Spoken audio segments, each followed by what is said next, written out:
we have a good contribution, Manipuris have a good contribution in as British Indian Army during the Second World War. Can I have the next slide, please? Impact on Manipur, impact of Second World War in Manipur. Bombing and death of around more than 200 civilians. Lanchenba, we call it local Manipuri, we call it Lanchenba, or there were a lot of displacement of families. And just after Lanchenba, the cholera and dysentery epidemic broke out, and a lot of people were killed with that epidemic also. Infrastructure, road, bridges, hospitals, with the war efforts were built during the war. If you see the Imphal Dimapur road, it was a war effort of the Allied force. They have built the More-Imphal highway as a war effort too. And many hospitals were raised in the present location of Laimukong and at inside the Kangla. Building of 6 airfields during the battle. 6 airfields were constructed. To name it, all the 6, one is at the present Tulihal is there, then one at Koirengay, then another one at Kangla. Kangla is just east, opposite of the present Sajiwa jail. Another one at Wangjing, another one at Sapam, and another one at Palel, called it Palel Airfield. Actually, it is just front of eastern part of Kaching now, present Kaching. So there were 6 airfields during the battle days. Increased exposure to the West. Suddenly, the local Manipuris were exposed to a lot of people from other nationals, like Canadian, American, both, white and black skins, even Africans. We were exposed to a sudden quantum of nationalities from across the globe in this small place. So we were exposed to various their dietary habits. See, we have not seen biscuit before. They have brought biscuit, cigarettes, then medicines. So we were exposed to a lot of Western influences. And post-war casualties. I would like to highlight more on these post-war casualties. War ended in 1944, July, in Manipur. But since these last 71 years, many people have died because of leftover ordinances which are lying till today. 250-pound bombs, 500-pound bombs, small 3-inch mortars, 2-inch mortars, grenades. All these leftover ordinances are lying in the jungles of Manipur. In every village in Ukhul, if I'm not wrong, you can find these leftover ordinances, and the local cut these ordinances to get the TNT, and they've been used in catching fish from the river. So as a result, many people have died because of these leftover ordinances. Recently, that was not recently, few years back, around 10-15 years back, some 5 students were killed instantly while they were playing with a 3-inch mortar in the village of Toloi. So even today, we have noticed in newspapers that a lot of these ordinances were found while digging for artwork or for building constructions and all. Till today, the problem of these leftover ordinances facing by a lot of people in valley as well as hill. Yeah, next one, fortune made in war. Different class of people came after the war, which were scrap dealers. A lot of metals were scattered, like aluminum, duralumin, and iron, and a lot of metals, coppers. These were scattered everywhere after the war. So a new class of people came up, the scrap dealers. They started selling these scraps. They take auctions from the government and they start selling these scrap metals. And they became millionaires. A lot of family became very rich because of these metals. New skills set as vehicle mechanic. With the World War, we were exposed to various machineries and vehicles. And we learn, the Manipuris learn how to repair these vehicles and machine engines and all. And till today, I think in northeastern region, we Manipuris have been named as the best mechanic in the northeast region. I feel that this is because of the contribution of the Second World War that we became good mechanics. Can I have the next slide, please? Thank you.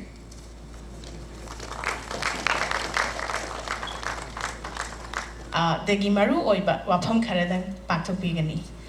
May I now ask Mr. Raghu Karnad to present his book, Farthest Field, An Indian Story of the Second World War. Thank you all very, very much. It's such a privilege to be back here in Imphal, where this whole story begins for me. Foundation, and it's the State Tourism Department of Manipur. Thank you so much. It's a real privilege, and it means a great deal to me, and thank you all for coming here. Now, before I begin to read from the book, I just want to make a short personal introduction to the book and how I first encountered the story of the Second World War and India's war. I should start with a caveat, which is that I'm not a historian. I wasn't even an amateur historian until 3 years ago, which is when I first learned about the existence of a young man in my family. He was my grandmother's brother, whose name was Bobby Mugaseth. Now, I'd only ever known of Bobby as a photograph in my grandmother's house. He had begun to fade from my family's memory, and after my grandmother's death, and as that generation passed away and passed on, he'd reached that point where he was about to cease to exist in memory at all. But what I learned about him that day made me need to recover as much as I could about Bobby, because what I learned was that he had joined the British Indian Army in 1942, at the height of the Indian freedom struggle, and also the height of the Second World War in Asia. Now, I'm a journalist, I thought I knew a lot about Indian history, I thought I knew a fair amount about the Second World War, and yet it had never occurred to me to spend much time thinking about how those two overlapped. And it certainly never occurred to me that I might find a family story in that overlap. And when I followed it, I discovered that it wasn't just Bobby, but it was both his brothers-in-law. In fact, and they hadn't all come back, and I had no idea why. But now I had to find out. So that was the beginning of this private quest, which started here in Imphal, at a gravesite in the Imphal War Cemetery, which was the first place that I saw Bobby's name actually written out on his epitaph.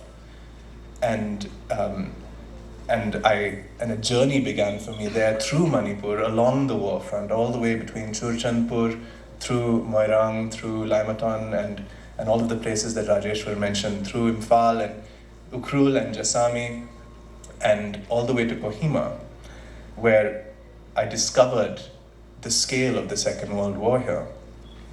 And a separate journey began there as well, which was the journey of tracking down Bobby's life. I began at the end in Imphal and traced it backwards, all the way back to the pier on the Calicut seafront in Kerala.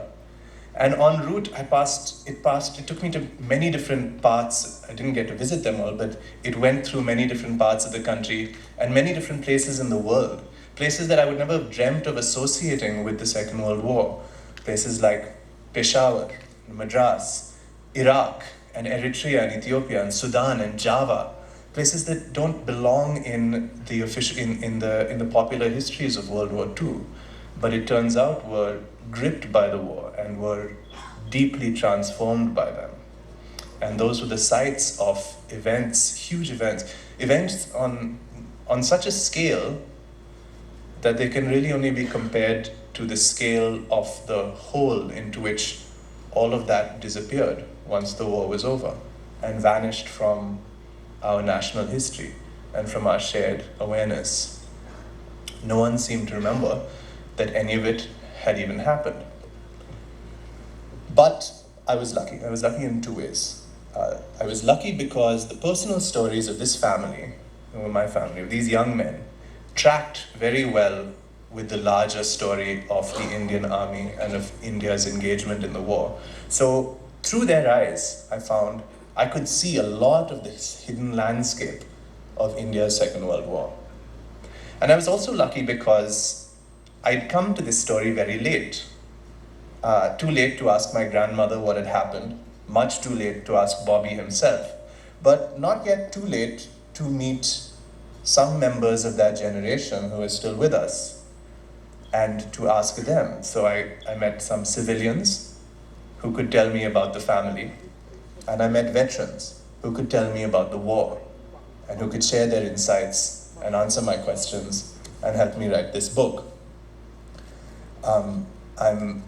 This particular launch here is especially meaningful to me because one of the members of that generation is here with us this evening, someone who lit the spark of the business of remembering the war in my mind. It's Mr. Yangmasho Shishak, who is here from Sangchak. Can you please give him a hand? He's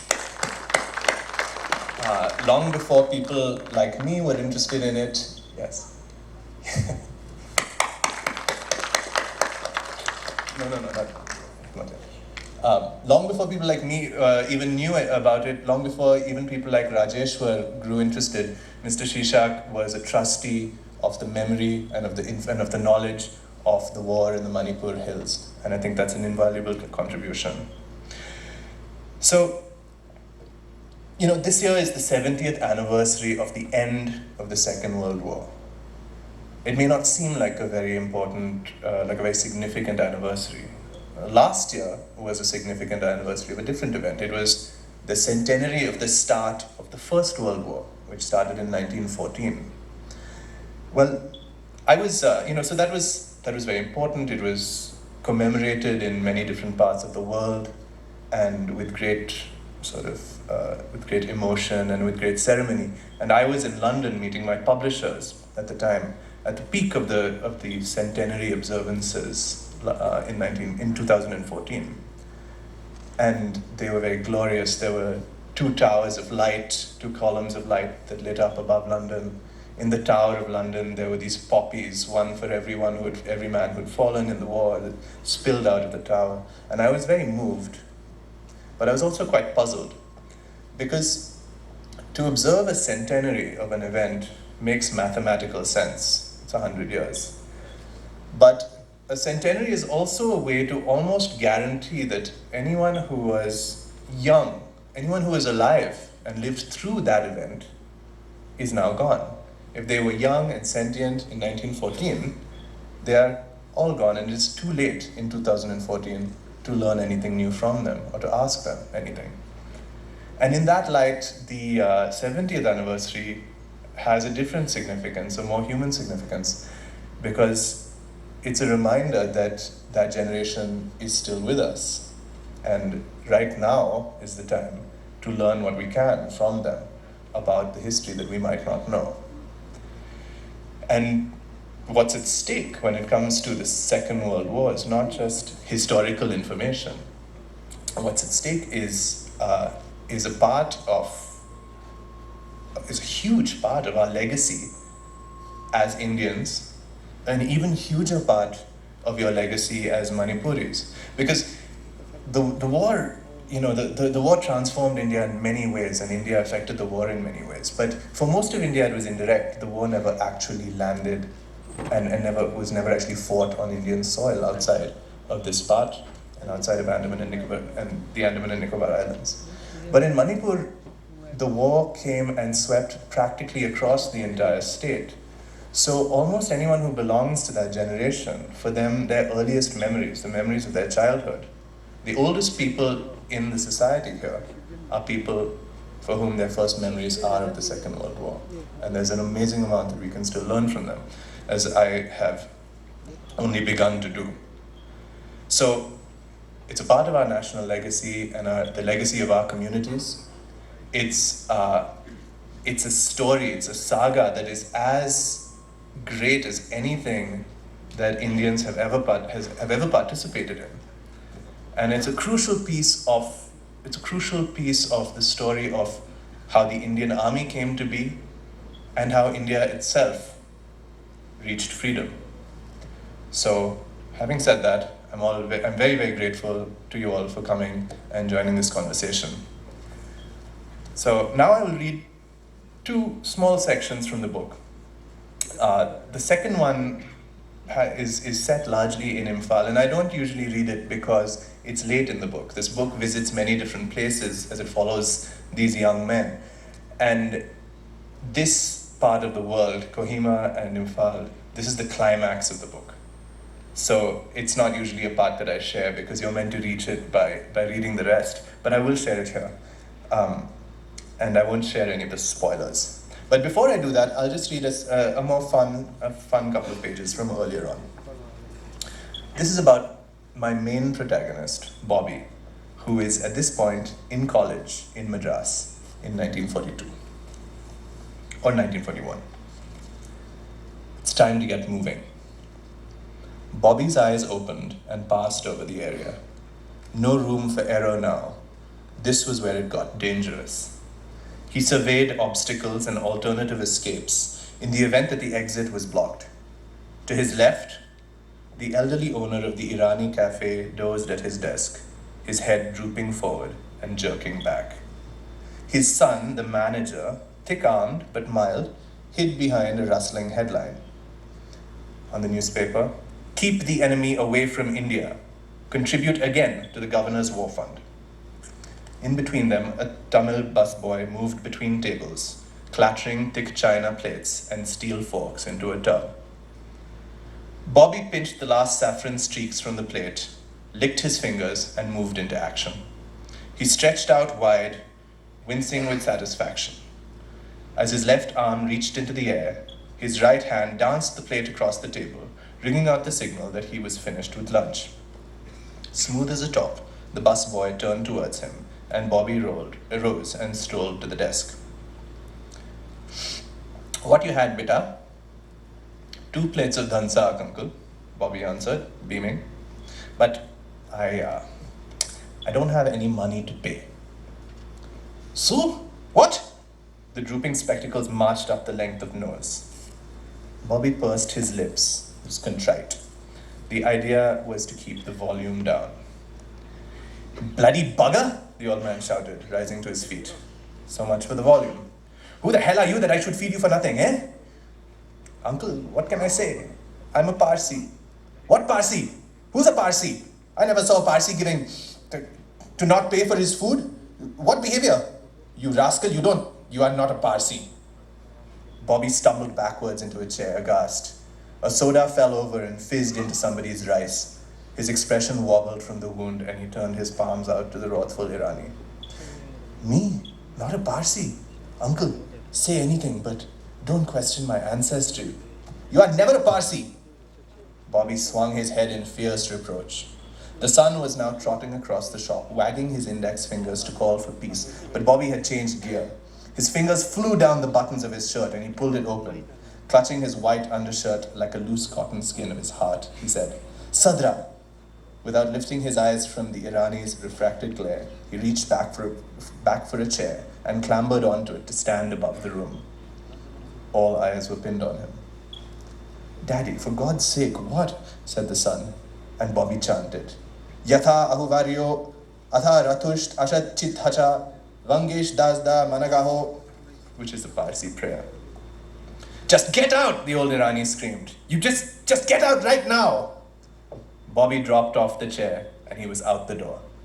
As he ran down the street, he squeezed his trouser pocket, checking for the change he would need to get back to college in Guindy, the suburb down the shore from Madras.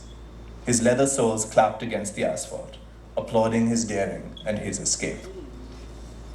So that's a story from early on in the book, which gives you a sense of what Bobby, the protagonist, is like.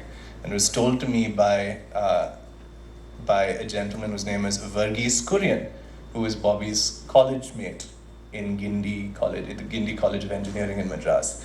And like Bobby and many of the young engineers who graduated in that period, signed up to get a commission in the army because suddenly they were available for the first time in large numbers to Indians to be an officer in the army. But Varghese Kurian's father had just died, and when the offer came back offering him a commission, his mother tore it up and hid it, which is lucky for us all because he went on to become the founder of the Gujarat Milk Cooperative Union, and he invented the brand Amul. And I was very lucky that I met him just a few weeks before he passed away. So it gives you a sense of the narrative of the book and how I sort of rescued it from forgetting. Now the second part is from the end of the book, after Bobby has been enrolled in the army for about a year and a half, and his regiment, which Rajeshwar pointed out, was the 2nd Field Company of the King George V's own Bengal Sappers and Miners, is part of the 5th Indian Division. And they've just come out of the cataclysmic battle at Kohima. Victorious, but very bloodied and very psychically scarred. And the division has after Kohima fought down, pushing the Japanese armies further back, cleared the road from Kohima and Imphal, and relieved the siege of Imphal, which had lasted a very long time, something like 2 months, I think. Imphal was completely isolated by land and was only supplied by air. In any case, the 5th Division, it's a little bit complicated. The 2nd Division came down from Kohima, and the 5th Division fought its way up from Imphal, and Imphal was rescued. So Bobby and his field company find themselves resting in Imphal for the first time in a very long time. They're sleeping under dry roofs.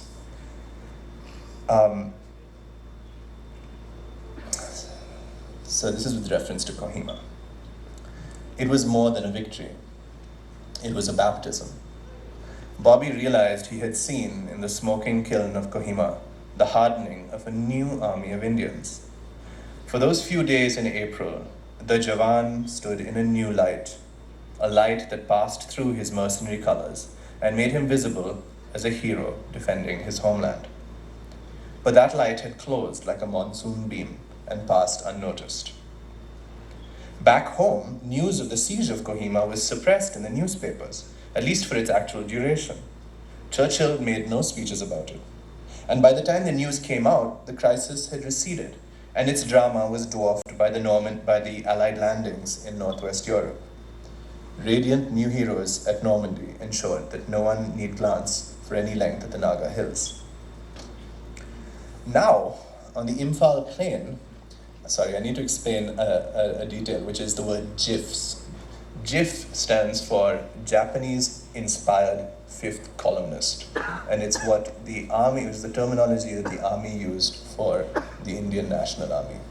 And the idea was to not let them be called the INA, so that the troops would have a disdainful term for them.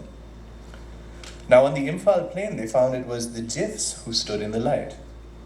The INA had evangelized in every village taken by the Japanese, the same villages where Bengal sappers had previously destroyed private rice stores as they made their retreat. In the town of Moirang,